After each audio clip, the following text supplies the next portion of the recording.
Hey guys, it is me again, and I'm going to attempt to do part two of Jail to Jesus tonight. For those of you that have not watched part one, I would suggest you watch that. There's a lot of details and information in part one that will pertain to part two tonight.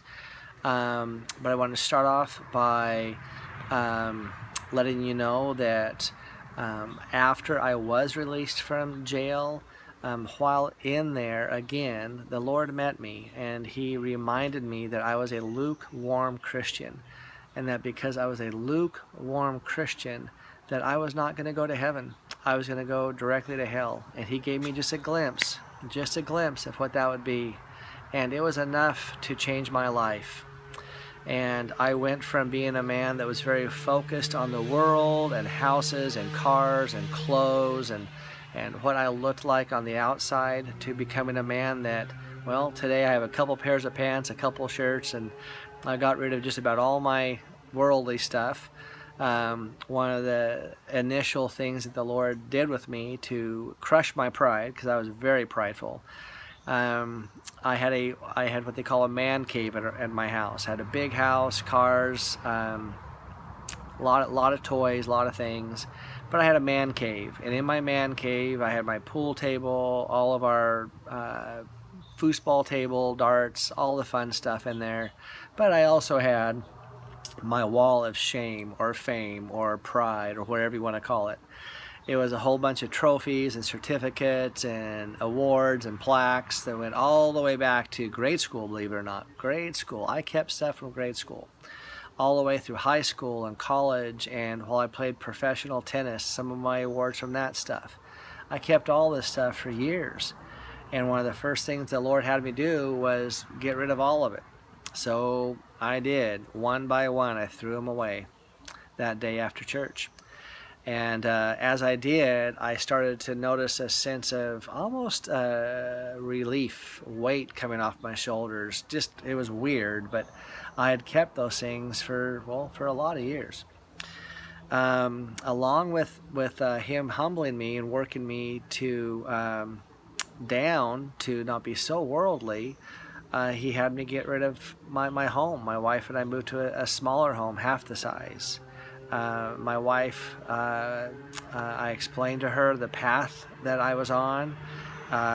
She agreed that we both should follow the Lord more and look into doing more ministry and serving people more and not thinking so much just about ourselves and what's good for us. And so we did. She and I, we scaled down. We got a smaller home, about half the size. We got rid of a lot of our clothes, a lot of things that we'd been carrying along with us for years. Once my wife and I moved into a smaller home, we started learning more about what the Lord would want us to do. We went down this path of simplifying our life. The Lord put on our hearts that we were participating too much in the world, worried too much about the clothes we wear, worried too much about the cars we drive, worried too much about, really everything. All the stuff that you see on commercials or shopping, or there's a whole bunch of things that kept us connected to the world. We both felt that the Lord wanted us to start removing ourselves more and more from the world and from all the worldly desires. So we did. We started scaling back more and more. I started reading the scriptures more. My wife did. We both started studying more. We were planning on someday going into full-time ministry. We weren't quite sure what that looked like. It was a very, very new path for both of us. But it was also an exciting path. We at one time talked about hosting, being camp host at like a national park. And while being a camp host, to minister to people, to have Bible studies there with people. So she and I were both talking about all sorts of ideas and ways to grow in the Lord. It was really an exciting time. It really was, for a couple of years. We scaled back more and more all the time. Our kids, I think, thought we were a little bit weird, but we were trying to be obedient. I remember one time the Lord put on our heart to buy a whole bunch of water out of the blue. Just buy water, buy cases of water. And we were kind of confused because we had a faucet right over there, a faucet with water in it. And but again, going back to my interaction with the Lord while in jail, He asked me to be 100% obedient to Him and just to listen to everything He asked me to do. So I did. And she did too. We both were along this path. And it was exciting. So one time I went out and just bought cases and cases and cases of water, and we filled up part of our garage with water. Again, I think our kids or friends probably thought we were a little bit weird. But I'll tell you, the craziest thing happened just about, I don't know, a month or two later after we had bought all this water. I'm driving home one night from a client's house, and out of the blue, I got one of those alerts on my phone, like those national emergency alert sounds. And the message on my phone was, do not drink the local water in your county. It is poisonous. It will make you sick. And I thought, what? Are you kidding me? I called up my wife immediately, and she had just got the same alert. And it was crazy, but it's like, wow, God told us to buy all this water a month or two ago, or three, and we did. And now there's a water shortage.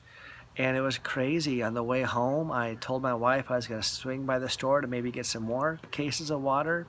It was all gone. All of it was gone. In fact, people were fighting for water. It was crazy. Man, but then we had water for our kids if they needed water, for friends if they needed water. We were prepared. We were prepared because we listened. You know, it reminded me a lot of the stories in the Bible. You know, when the saints would listen to the Lord, He would bless them. But, you know, just like the Israelites did. But then when they would not listen to the Lord, He would not bless them. But at that time, my wife and I were listening to the Lord. We had both cut way back on drinking. We weren't drinking very much like we used to drink. We were trying to spend more time together. It was actually a good season, a very good season. Like I said, our family had reconciled through all this ugly stuff that had happened a couple of years earlier. Again, go back to part 1 if you didn't watch some of that stuff, because it will explain to you what happened. But then it got to a place where the Lord asked us to scale down even more. He asked us to become more mobile. And neither one of us really understood what that meant. We both were doing our best to be obedient. So my wife and I started researching. What does that look like? Simplifying your life more, scaling down more. What does that look like? Because in our world today, especially if we're here in the United States, it's nothing about scale down. It's always about bigger, better, fancier.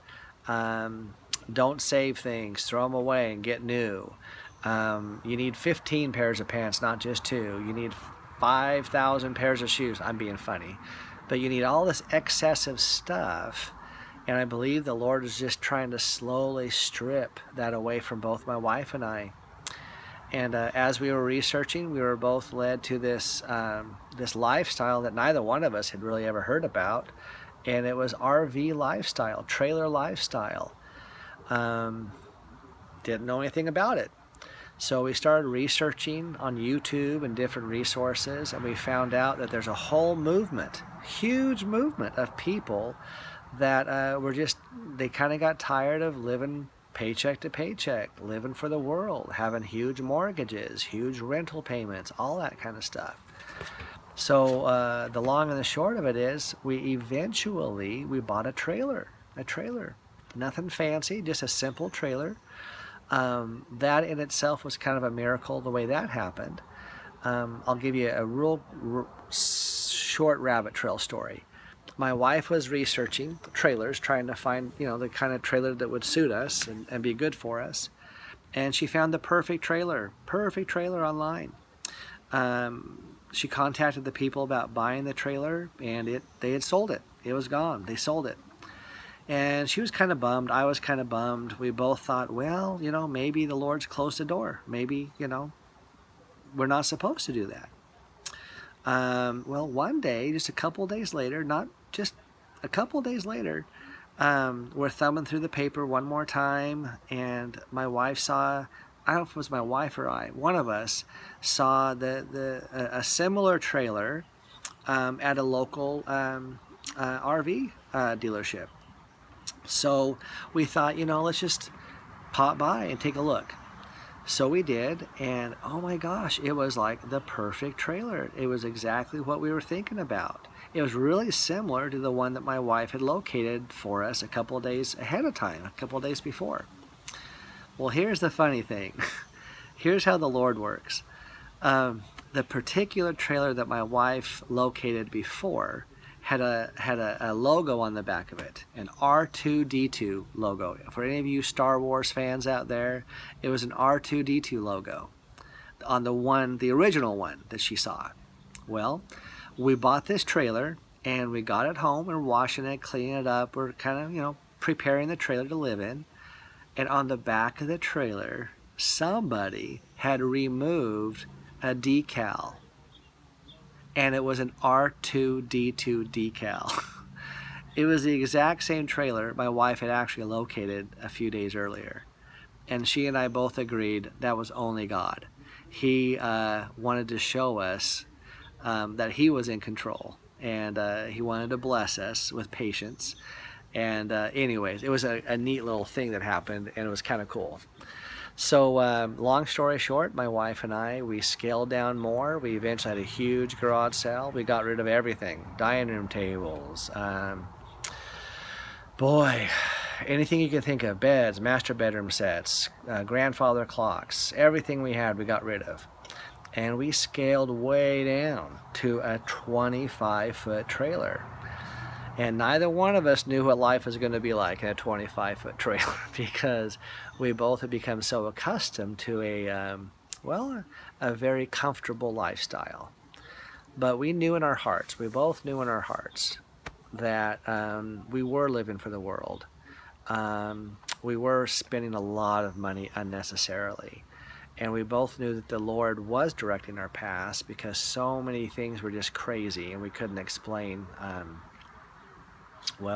why they were happening, but it only had to be the Lord. So eventually, my wife and I, we moved into our trailer. We were both very excited about this new phase of our life, and we were probably into this journey from the time I was released from jail, probably about 2.5, 3 years, right around there. We were both enjoying life a lot more, enjoying each other a lot more, very active.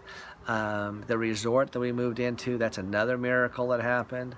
Another side note, when we were trying to find a place to park our trailer, we didn't know where to go, what to do. So we started researching and looking at all sorts of different places.